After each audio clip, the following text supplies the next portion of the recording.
Now, our next artiste is a local lady again, and you saw her daughter Karen performing there in the first half, and she was outstanding, and I know her memory is going to be just as good again tonight. She's been performing since I suppose she can't remember back that far. She was involved in loads of musicals here in Macroom. She played Calamity Jane in the musical of the same name, and I know that she's rehearsing now for a musical show that's coming up again in Macroom in November. And she is very involved with the Heritage Group here, and she put an awful lot of work into this concert tonight, and I know you'll give a big warm welcome for Martina Deneen. Thank you. I don't know if you can see the changes that have come over me. These past few days I've been afraid I might drift away. I've been telling old stories, singing songs that made me think about where I came from. That's the reason why I feel so far away today. Let me tell you that I love you, and I think about you all the time. Caledonia, you're calling me, now I'm going home.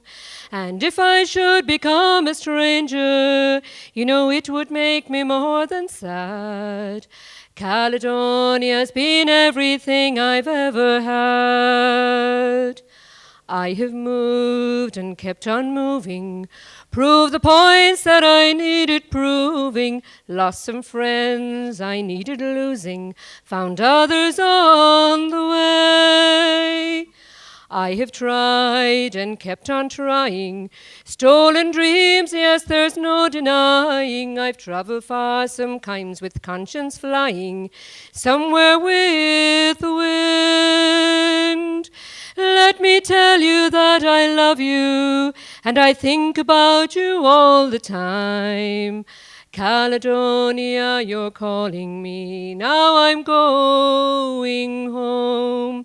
And if I should become a stranger, you know it would make me more than sad. Caledonia's been everything I've ever had. Now I'm sitting here before the fire, the empty room, the forest choir, the flames that couldn't get any higher have risen, now they've gone. But I'm steady thinking and my way is clear. I know what I will do tomorrow. When the hands have shaken and the kisses flown, soon I will disappear. Let me tell you that I love you, and I think about you all the time. Caledonia, you're calling me, now I'm going home. And if I should become a stranger, you know it would make me more than sad. Caledonia, you're everything I've ever had. She was marvellous. She lived up to her introduction, all right, in fairness. Well done, Martina. Great stuff. Now, our next performer, again, is a local performer, and he's probably the locality's best storyteller. It's Michael Lehan, storyteller and writer. And I know that Michael and his sister Martina have been doing an awful lot of work in the local schools in preparation for the storytelling workshop that's on in Ballinaghree in the morning. So a big hand again now, please, for Michael Lehan. Thank you.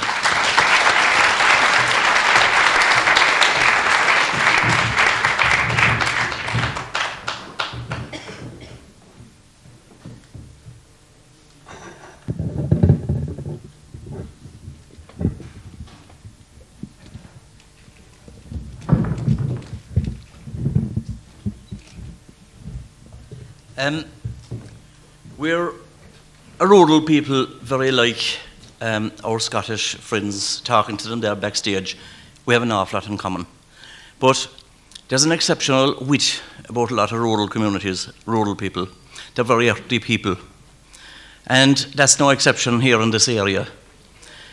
A lot of local little stories come to mind.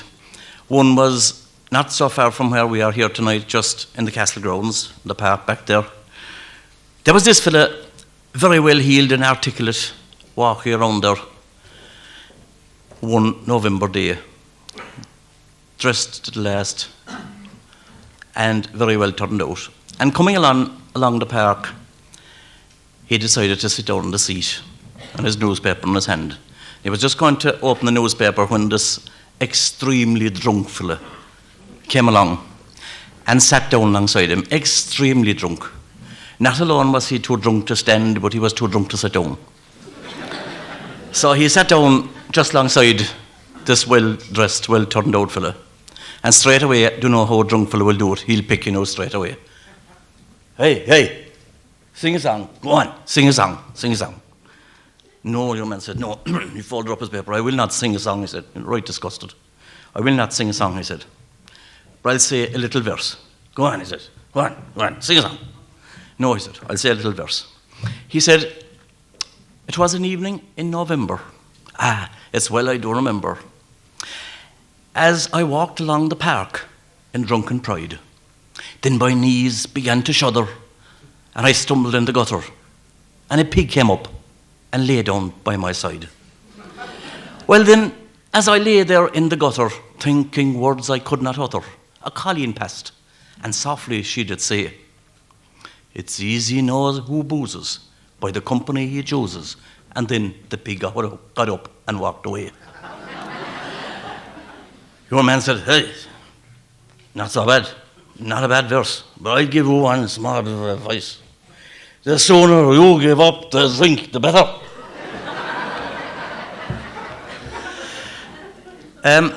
Another one that comes to mind, and it has to do with drink, is a story about somebody, a very witty man that lived not so far from myself. A shoemaker by the name of Aghinagh. And this drunk man landed him one day with an order to make a pair of boots. Aghinagh was a very witty man.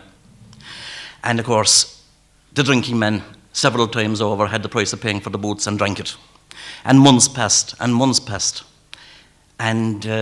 one evening, a small fella, his son, landed to Aghinagh to collect the boots.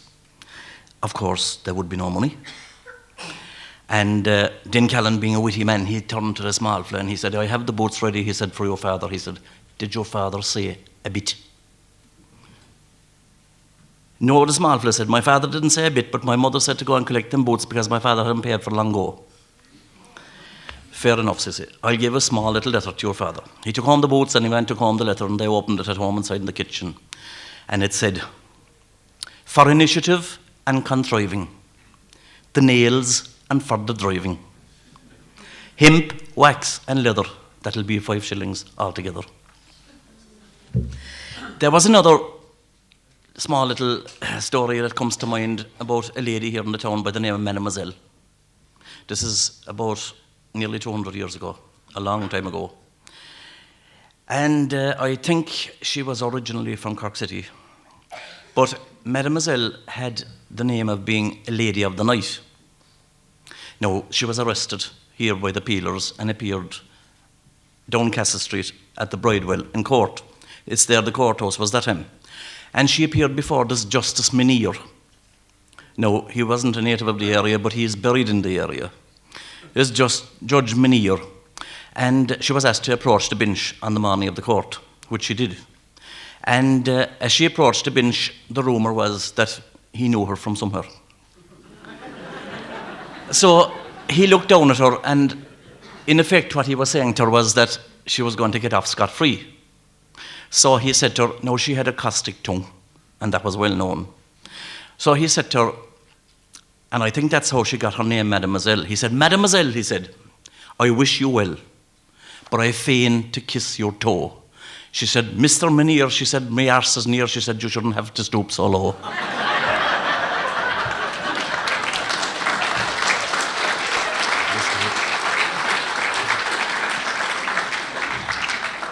Talking backstage there to, as I said, to the people from the Northern Isles and the Hebrides and the Shetlands, we had an awful lot in common.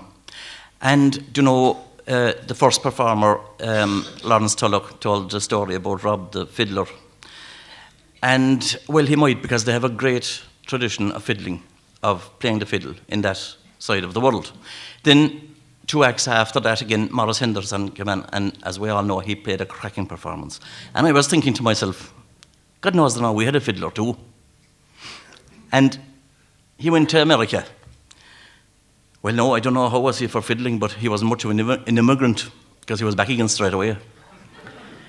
Mick the fiddler gave the best value for money of all those that came home from America, because the tales that he told from coming back were as tall as the skyscrapers that he saw over there. Mick left Ireland in the springtime, the day after setting the barley in the high field with his brother and the brother's wife, Malphil, and he was home again, bad system, in time to cut it. He said the time it didn't suit him over there, and that he wasn't trying to be getting a crick in his neck from looking up at the skyscrapers. Well, when he was on the way back, a bunch of us that went to school with him went to the railway to meet him. And coming away from the slope of the railway, he hardly knew anyone. He was only away something like 5 months. He hardly knew any one of us that went to school with him. Well, you know, he had a crease in his pants to shave a gooseberry. And he had a red tie on him, the Lord save us, you wouldn't want any bull to see it. When he came home to the house, to the brother and the brother's wife Malphil, a very house-proud little woman, he came in, he didn't even recognize the cat. He said, "Say, Moll," he said, "what's that object doing in front of the fire?" "You're a bad cess," you said, "how you don't know the cat." That was all right, but every night then, with all the stories he had to tell about his trip to America, all the neighbours were invited, because according to himself, he met relations of every one of them when he was over. So they landed there a wet night or a dry night, and half the mud of the locality came into the kitchen, Malphil's well-kept kitchen, in the soles of their boots. She wasn't a bit happy about that. Now, the first couple of nights he was telling him about the trip over. He said that whoever owned the boat that took him over must have saved a fortune in food. That time, he would be about 6 weeks on the waves. Because he said for the first 3 weeks, he said, not a sinner on the boat, he said, could keep one bite down. And he said, you'd have to go through Ellis Island, which you would, before we'd be left into the mainland. Now, Ellis Island, he said, 9 miles long and 5 miles wide, he said, bought by the Dutch from the Red Indians for $50. Don't you think there was bargains going, he said, in those days? Well, when he went in, he was telling him, when he went into Ellis Island, you'd have to go for a medical. And, most people would be good enough with a few simple things, like intelligence questions and all that, but you'd have the odd poor devil that, wouldn't be great. He wouldn't know A or B. He wouldn't know B from a bull's foot up on the wall if he saw it. And one of them was the Hannafins from the butt of the Paps. Well, he was asked when he went in, could he explain, if you couldn't explain anything like a letter or a figure, you might explain what a cloud was or a river. He was asked, could he explain a lake? What was a lake?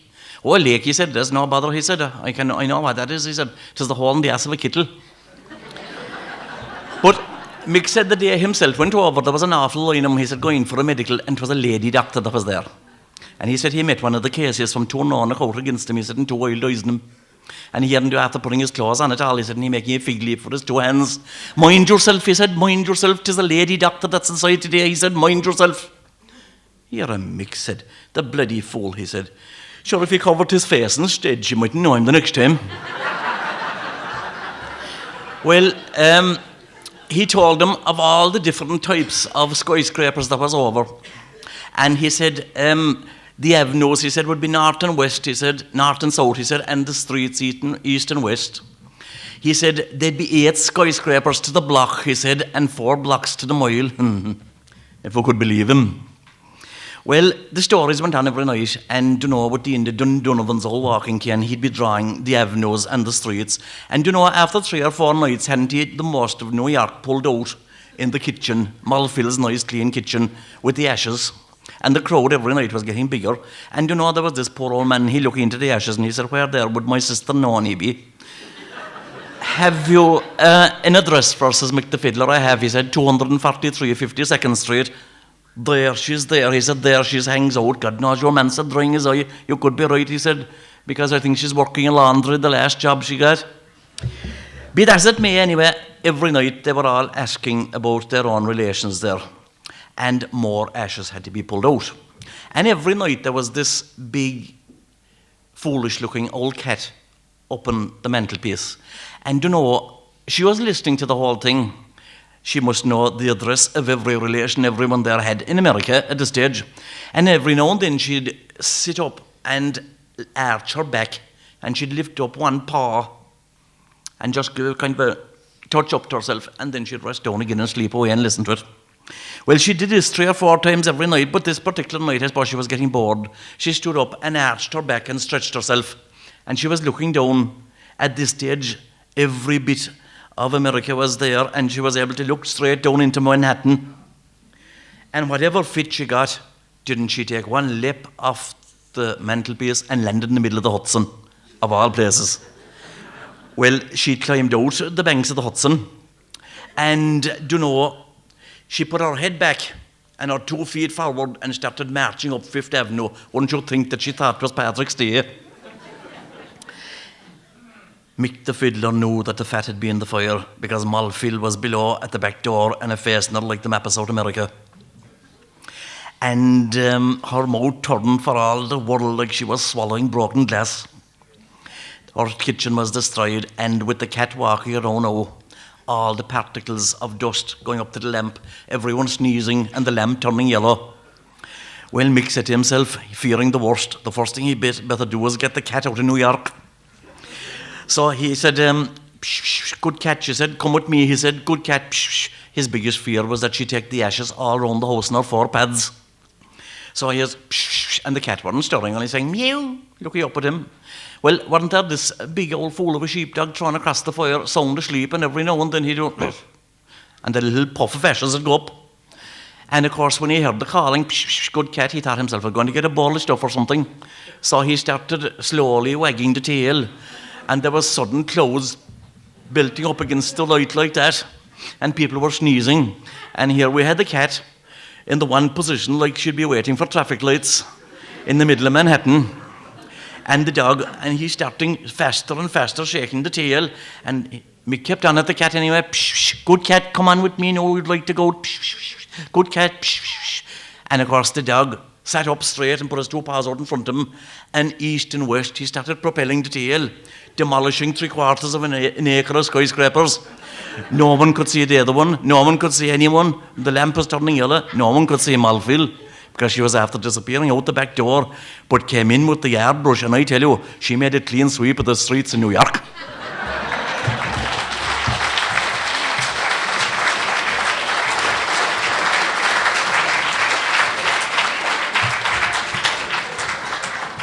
Excellent stuff again. He's a funny man. Fair play to you, Michael. Great stuff. Now, another local entertainer that you're all very familiar with, the holder of 2 All-Ireland Championships, Munster and All-Ireland in the Flakeole, and from Roisin. Would you give a big warm welcome, please, the Rocks of Bawn, Michael O'Riordan. Thank you very much. Come all you lying heroes, and hand to me. Don't hire with any master till you know what your work will be. For you must rise up early from the clear daylight of dawn. And I know that you'll never be able to plough the rocks upon. And just rise up now, young Sweeney, and give your horse some hay, and give him a good feed of oats. before you ride away. Don't feed him on soft turnips, let him out on your green lawn. And I know that you'll never be able to plough the rocks upon. My curse upon you, Sweeney, you have me nearly rammed. As sitting by the fireside, with your doting in your gum. As sitting by the fireside, from the clear daylight of dawn. And I'm afraid that you'll never be able to plough the rocks upon. My shoes, they are all well worn out. My stockings, they are thin. My stockings, they are thin. And my heart is always trembling, for fear they might let in. And my heart is always trembling from the clear daylight of dawn. And I'm afraid that you'll never be able to plough the rocks upon. I wish the Queen of England would write to me in time and get me in some regiment in all my youth and prime.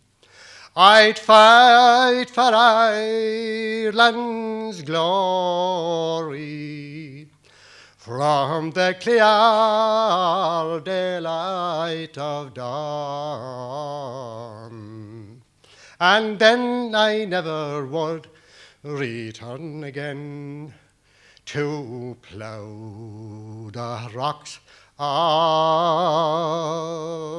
Vaughan.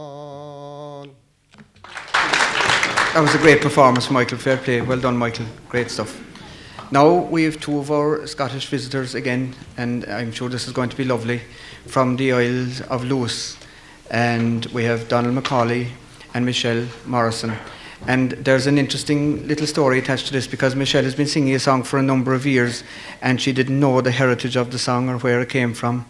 And coincidentally, Donald Macaulay is related to the composer of the song, and he knows its genealogy, etc. And they've actually never met before, but tonight they're going to perform here on the stage together for the first time from the Isles of Lewis, Donald Macaulay and Michelle Morrison. Fáilte do Bachardan, agus mi hín agus Michelle, glé holaite bhíanna Heonach an Géring. Good evening, ladies and gentlemen, and welcome. Michelle and I are very pleased to be here in Ireland and Cork. And Michelle is going to sing a song which is typical of the Irish and Highland folk tradition.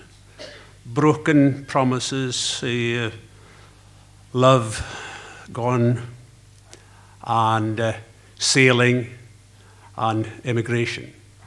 Now, my great-grandfather's brother, Zachariah Skade, was sailing to the Baltic from the age of 17 in a schooner called the Express, going there regularly with the salt-dried fish from Loch Rogue in the west side of Lewis. And by the age of 28, he was in love with a young woman, Catherine MacLeod, and they had pledged their troth. That was what they called an engagement in these days. And then he went on one of his voyages to the Baltic. They would go to Danzig and then work all the way up to the Gulf of Finland, delivering fish and collecting other wares for coming back. Now, during this voyage, the parents of Catherine forced her into marriage with another man, thinking that he had better prospects in life than the sailor boy had. And after the marriage, the custom then was that the bride always wore white gloves. So when she came back from the wedding, she took her gloves off, handed to her mother, and said, "I won't need these anymore." But her mother said, "Of course you will, because you have to wear these gloves at the first christening." And she handed back to the mother again and said, "I won't need them again." Now, sad to say, she died broken-hearted in about 8 or 9 months after that. When Callum Skade came back, he composed this song which Michelle is going to sing for you. And you'll hear first of all, there's a kind of excitement, looking forward to returning home. And then the pathos and the sorrow and the sadness as the events turned out. So, Michelle. Tapeleis Royal. Well, ha mishe dal ein oran Chalm Skade inish, agus ha mi geri ar vile shein colder mas sheist masuingut. Thank you very much, Donald, for that.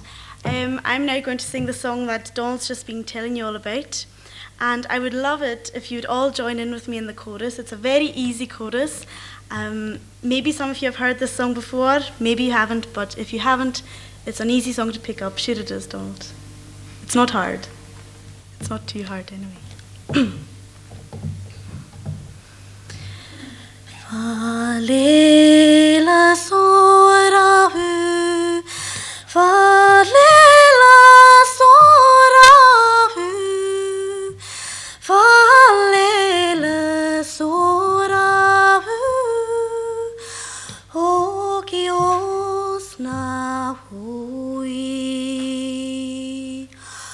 ocheriker traumos na, sato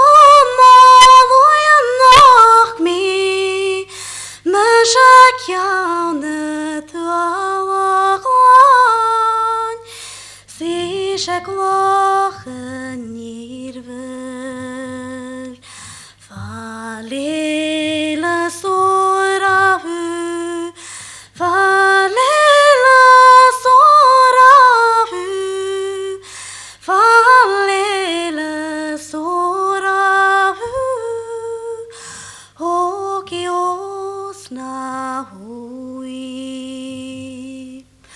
lavi luashi.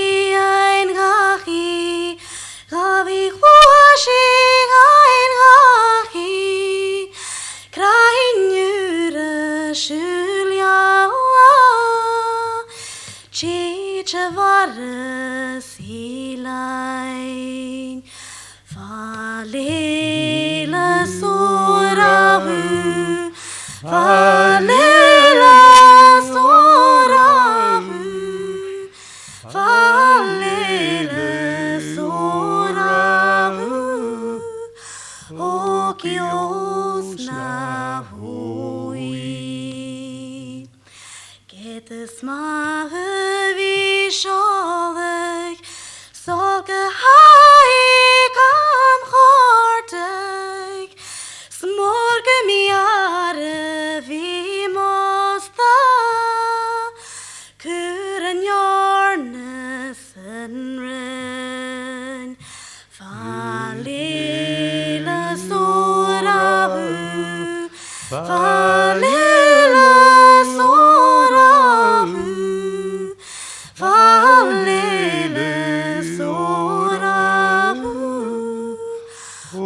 kios na hoi. Ach na mi ying sek bale, harach sayaroch, sminach ligig molanan, ripaloch gunstri, falele sorahu, falele sorahu, falele sorahu, okios na hoi. Tapleish.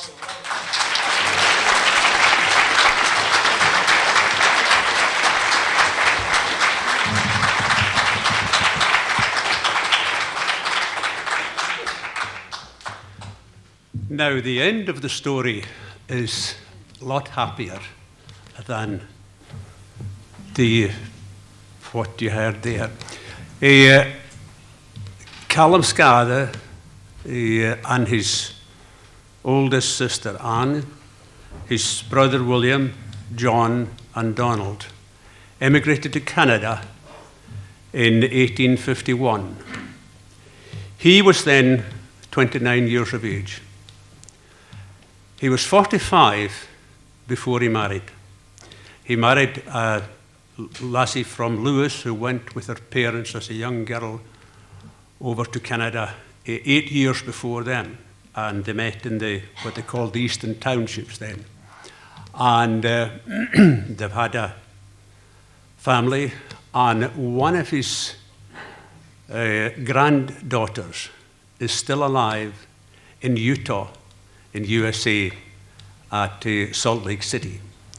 The other members of the family, they all prospered in Canada and had children, and in about 1989 or 90, along with Charlotte and some research from this side, we collated all the Macaulay families, and at the last count, I think there was something like 254 descendants. They're not all alive, but there's quite a lot of them, and they're all over Canada, the US, and even down as far as New Zealand. Thank you.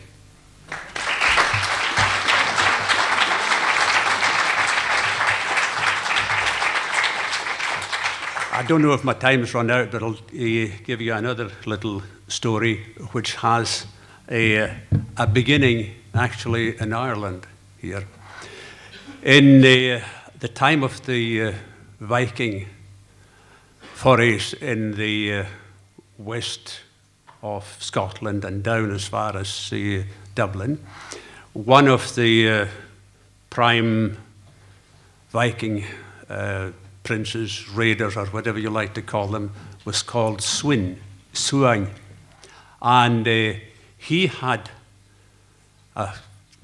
one or two attempts to land and take over parts of Ireland, Dublin included. But he was pushed back every place and made his way up the west coast of Scotland. And he was caught in a fairly rough storm going up west of the Hebrides, and he put into Loch Rogue for shelter. Now that is where I was born, an island called Briery, and just north of it, about half a mile, there's another little island called Little Briery, which was well populated then and had two religious killies, cells run by monks or priests. And one of these priests was one they called the Sagadog. He must have been the younger one, and he had a daughter who was very handsome and very useful in the community, looking after aged and sick people, and she was known as Galachas, fair legs or fair body. The Vikings, when they went in for shelter, they went ashore at a place called Aghinagh, that's the Temple Sands. There was a temple there. And it was Galachas' habit every morning to walk round by the Temple Sands and at the chapel. And the Viking prince and 4 of his men came ashore, saw her, and he was overcome by her beauty and her form, and he sent 2 of his men after her, caught her, took her back. He fell deeply in love with her, took her back to Norway, and she didn't respond to his love and advances, and he kept her there for 4 years, thinking that through time she would forget her people in Little Bernera, and eventually that she would come round to love him and respect him and as a husband, but she didn't. And he used to take her out into the mountains after deer and bear and every wild animal that was there, thinking that through what he enjoyed, that she would enjoy as well. However, she didn't. And eventually, he said to her, well, look, don't you think it'd be far better off in Norway here than going back to that bare island that I took you from?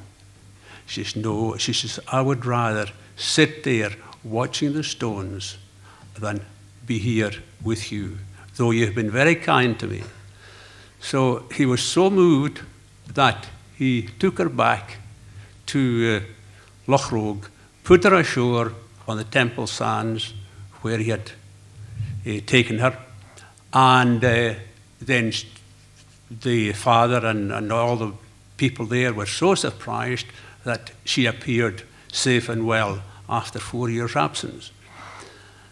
Now, she never married, though most, if not all, of the young men fancied her and wanted to marry her, but she wouldn't. And she spent the rest of her life caring for old and sick people and children. And she was a real saint, if you like. And I got that story, I heard it many a time in my grandfather's house about over 70 years ago, and I've never forgotten it. And the late Dr. Donald MacDonald from Gisla, he collected it along with various other stories like that, which is in a book called The Traditions of the Lewes. It's out of print now, but anybody who has a copy of it, hang on to it because it's worth it. Thank you very much, ladies and gentlemen. Very privileged to have one of Ireland's greatest storytellers, a Corkman. He's a member of the Yarn Spinners in Cork. Nothing to do with knitting, etc., I believe. But anyway, he's just after flying in from Newcastle tonight, where he was telling stories to kids over in the schools around Newcastle. And I think he said he has told stories, I think, about 2,500 children in Newcastle. So we're delighted to have him here tonight from Cork, Mr. Pat Speed. Thank you. Good evening, everybody. You'd never turn on the lights because I don't think there's anybody here at this stage. You're all gone home. Is there any? Could you turn up I can see if there's someone there. You're there, all right. I thought you'd be gone home. Water is a great drink. You've taken in the right spirit. There's about 49,000 stories going through my head at this stage because listening to all people have gone before me. But tonight I think it's about connections, because I have a connection with Macroom that you wouldn't even think about, but about 10 million years ago I was out with a local priest there, Cooper Keller, out in Papua New Guinea, when I was only a young fella. And he was a great old buddy of mine, and when I'd be lonesome, he'd call up to my place and we'd have an old chat. And to talk to somebody with a Cork accent was brilliant. And that was my connection with Michael Keller out there. I was with him for 3 years out there. The other connection is the islands, because I go to Cape Clear Island every September for 3 days. It's a kind of a festival we have below there. And it lasts for 3 days and 3 nights, and nobody goes to bed for 3 days or 3 nights because you could lose out on that one story you were always looking for. And I heard the story I was telling him there about this fella. He was living on the island of Cape Clear. He was married. No, that wasn't his only problem. But living in the same house with him was his mother and father, and he was nagged from morning to night. She'd start on him first thing in the morning. How is it, she said, everybody in this island has gold and silver. Sorry, everybody in this island has got children and we've no children. They've all children. On and on she went. Now, we weren't told whether it was a small sperm count or what the problem was. It's not mentioned in the story. But he could take no more of it, so he went into the next room for a bit of peace and quietness. Did he get it? He did a deal. The father started on him. How is it, said the father? Everybody in this island has gold and silver. Everybody's rich and we're poor. On and on he went. Could take no more of it. Luckily, they had 3 rooms in the house, and he went down to the last room for a bit of peace and quietness. Did he get it? He did a deal. There was his mother, and she was blind as a bat. Oh, she said, I can't see whether it is day or night, winter or summer. Now, as if 'tis his fault that she was blind, and 'twasn't. Of course, when men get nagged like that, there's only one thing to do, take a hike. So he was walking down by the shore, and you know, when you'd be fed up, you'd be kicking stones. And he kicked a stone, there was a funny old sound came out of it, and he reached down and picked it up.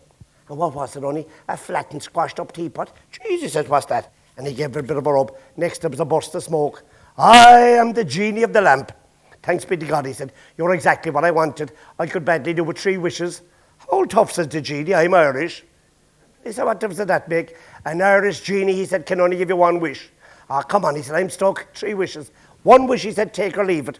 He said, can I think about it? You can, of course, he said. So I went home to the wife. He said, listen, I'm just after meeting the genie, and the genie's after give me a wish. What do I wish for? Oh, she said, we're married for years and we've no family. Wish for a baby. Wouldn't it be lovely to have a baby laughing or crying? Wish for a baby. I'll do that, he said. And he goes into his dad. Dad, I've great news.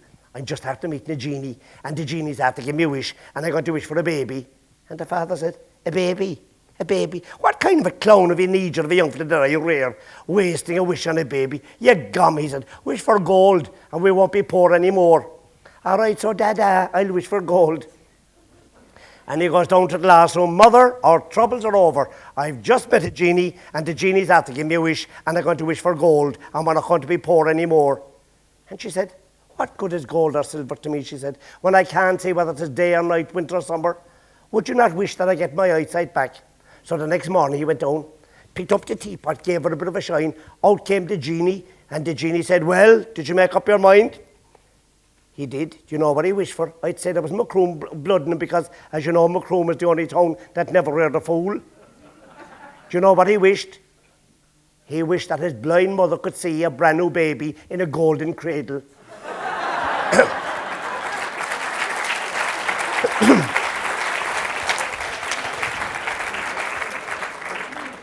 But like that, you'd have to be very careful of wishes. There was this poor misfortunate woman on her own, and she was there one night, and the food was desperate on the table. Jesus, she said, I wish I had a fairy godmother who would give me 3 wishes. Big flash. Man says the fairy godmother, to Saturday night, I'm in an awful hurry. What's your first wish? Well, she said, look at the grub on the table. She said, look at the grub. She said, I'd like a banquet. And the fairy godmother, next to the most beautiful food laid out. What's your second wish? You know women, of course. I have nothing to wear. And the fairy godmother, and there was these mud-eaten velvet curtains. Next, she had this gorgeous dress, and oh, she was stunning. What's your third wish? Well, she said, I can't really go to the banquet on my own. I'd like to go with a handsome prince. And the fairy godmother looked around, and next she saw an old tomcat sound asleep by the fire. Next, he turned it to go. He was gorgeous. He had a hat now and a moustache and glasses.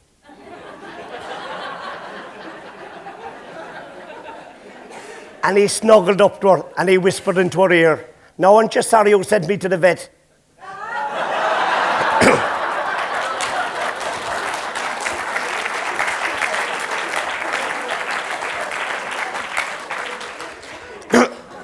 I'm amazed you're still awake because I tell you, it is a long old night. What I was going to do is, I think any night of storytelling, without mentioning Eamon Kelly, wouldn't be a night of storytelling because when I was a child, I used to listen to him on the radio. And then I saw him on television. And it was my privilege to work with him, and maybe the last concert he gave below in Court McSherry with Bob Jennings. And I brought out a CD. I know all your money is gone because Eddie's nearly after selling everything. I still have a few tapes here, go looking for a good home if anybody's interested. But before I brought out the tape, I wrote to Eamon Kelly and I asked him for permission to use 2 of his stories. And he wrote back a lovely letter. He said, Pat, I'm 84 years of age. I can't bring the stories with me, he said. Half the country tell my stories and they never mention my name. All I'm asking, he said, if you ever tell any of my stories, you just mention my name. And of all the Eamon Kelly stories, this would be my favourite and probably my favourite stories.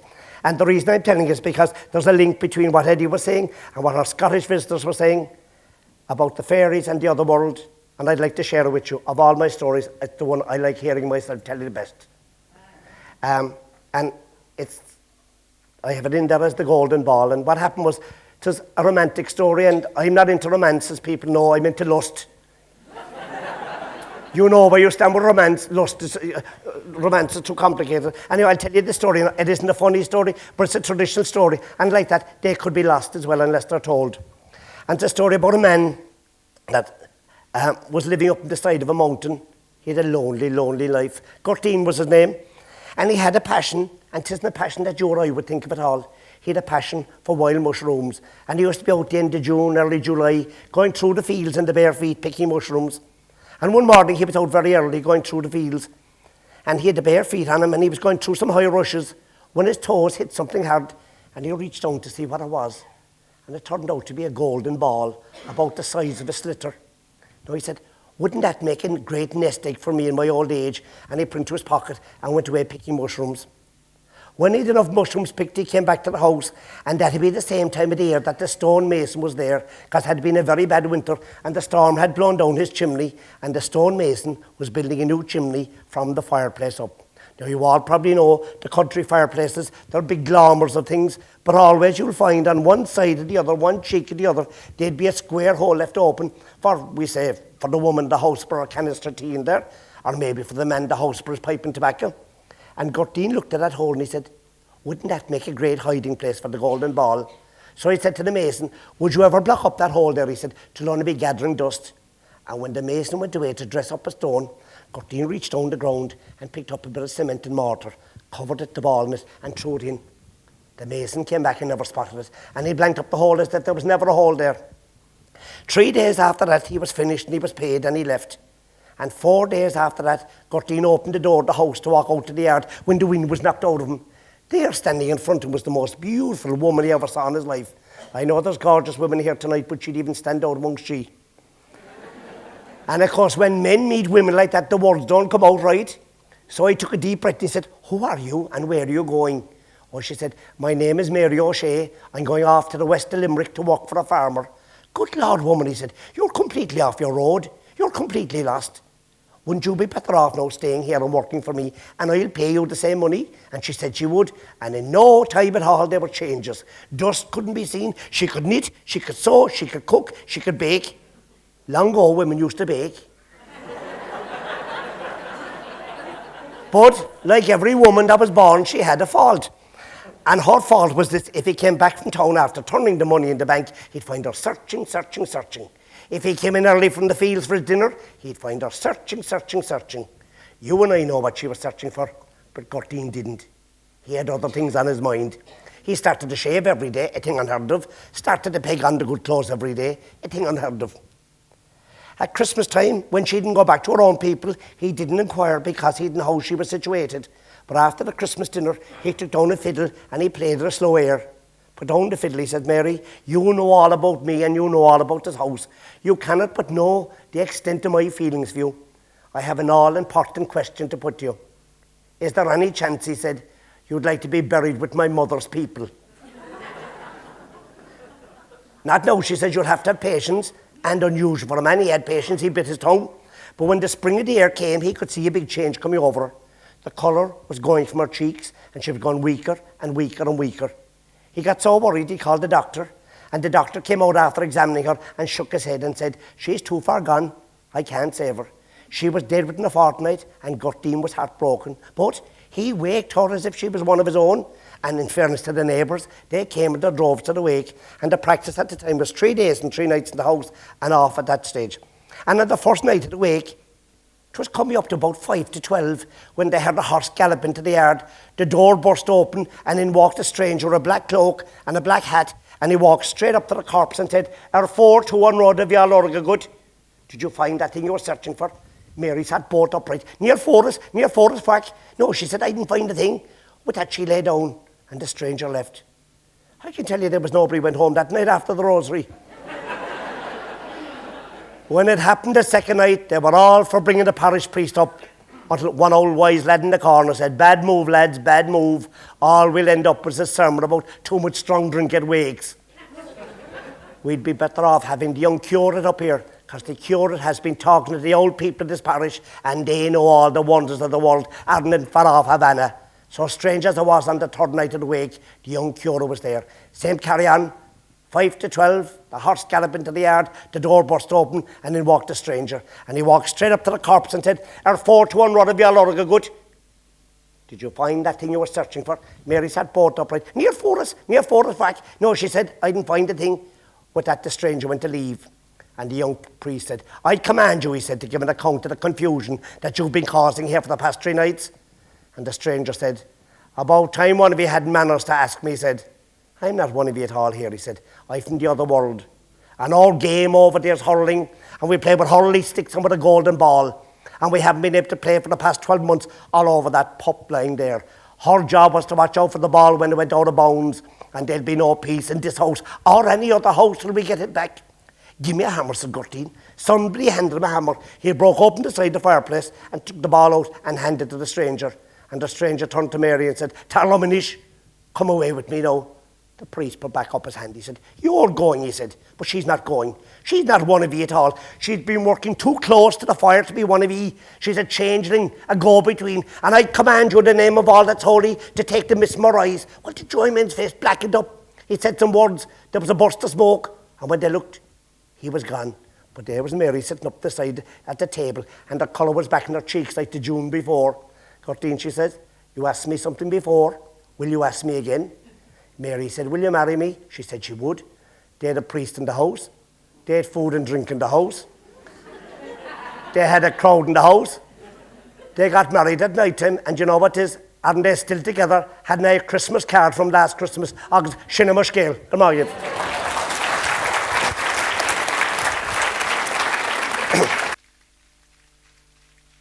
We have world champion set dancers from Glenflesk and County Kerry. It proves that there's more than Seamus Moynihan can come out of Glenflesk, I suppose. So, and they're world flair champions, and they won the All-Ireland in Letterkenny as well last year. And they're accompanied by Tim Joe and Anne O'Riordan, our own from Clonderhood. So listen, a big hand for the Glenflesk set dancers. Thank you very much. Thanks.